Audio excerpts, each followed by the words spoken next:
Неоценимый вклад Алексея Елисеевича Кулаковского в развитие якутской литературы, его мировоззрение, философские трактаты актуальны по сей день и являются большим вдохновением, которое сплачивает все улусы, районы и города республики.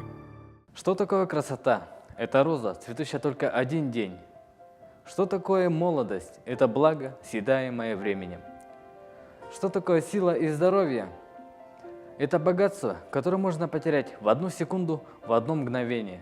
Россия в настоящее время стоит почти наравне с могущественнейшими государствами Западной Европы во всех отношениях.